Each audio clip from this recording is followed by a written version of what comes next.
Hem estat 2 hores i 40 minuts en directe des d'aquí al carrer Germans Sant Gabriel. una mica més. Josep, bona tarda. Què tal, com esteu? Doncs molta calor, aquí molta calor, però ja veus que hi ha molt d'ambient en aquesta fira. L'Ariel, perdó, l'Ariel. L'Ariel seré la guitarra al paper. Moment històric. Això demostra el bon rotllo que hi ha. L'Ariel afinant aquesta guitarra i ara fa la sessió en directe amb el Pepet i ara sí que podrem escoltar la música del Pepet en directe des del stand d'Ona Baix.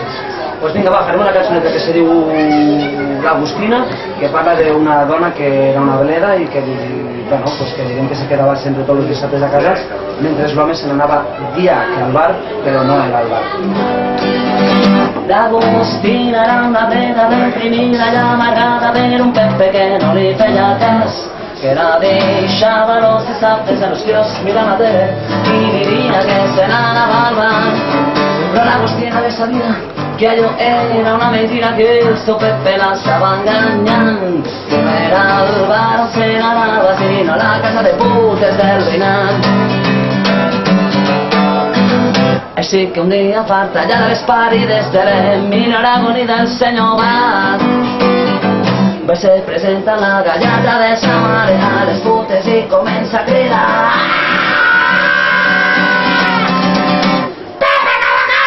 un, dos, tres, no. 1, 2, 3. Hi havia un socialista borratxo que sempre li fotia el vinatxo. Era un paio autoritzat, polític i candidat. Prenia copes al Canot Rovira, que sempre li pagava la prima.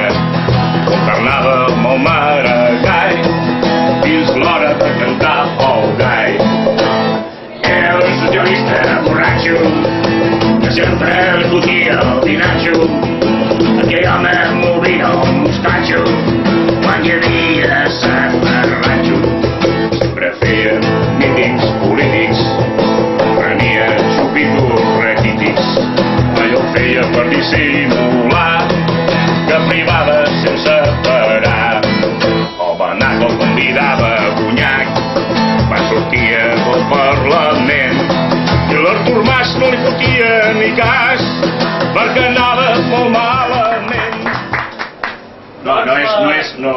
Vull dir, no és que m'inspiri, és com una caricatura esperpèntica del nostre president de la Generalitat, no crec que sigui tant. Seria més divertit si fos com és la lletra, no? Però seria com una espècie de Gil, Pocholo, Maragall, no? Però, no sé, simplement és una lletra que vaig composar fa cosa de 2 mesos mentre estava cagant.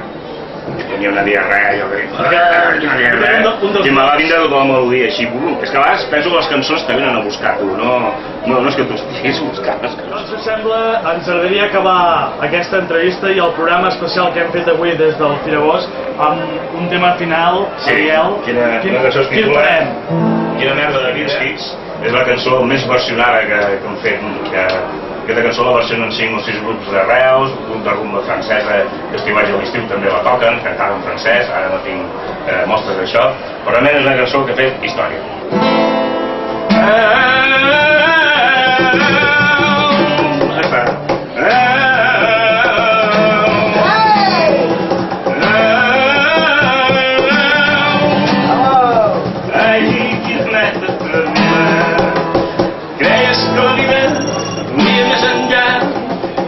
Que la vida s'havia de gastar, creies que la vida era com un joc i tu vas